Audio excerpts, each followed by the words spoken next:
soy Mai. Y yo soy Tatiana. Y somos los hermanos Maravilla. Hoy vamos a hacer slime. Y los ingredientes son los siguientes.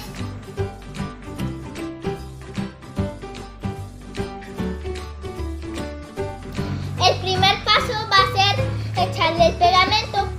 La mitad para mí y la mitad para mi hermana. Para eso pidan ayuda a sus papás. Ya tenemos el pegamento en nuestro tazón. Ahora vamos a echarle el jabón poco a poco. Y le vamos a pedir ayuda a nuestra mamá.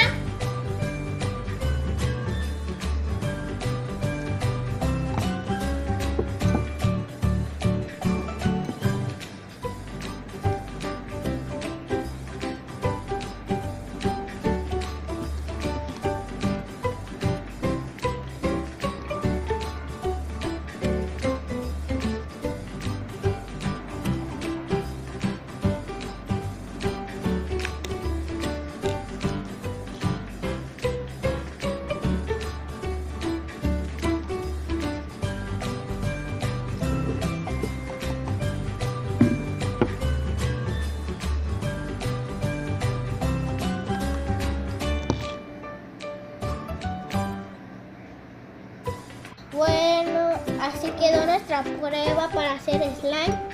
Tal vez no nos salió por la marca del pegamento. Y bueno, ahorita vamos a ir a comprar otro pegamento súper rápido. Y ahorita volvemos.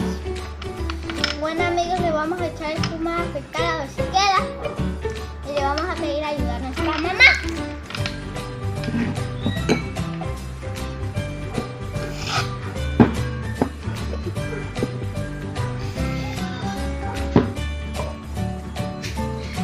Quedado, amiguitos. Ahora sí vamos a ir a comprar otro pegamento súper rápido y ahorita volvemos. Hemos comprado esos dos pegamentos. A ver si nos sale con uno de estos dos pegamentos el slime.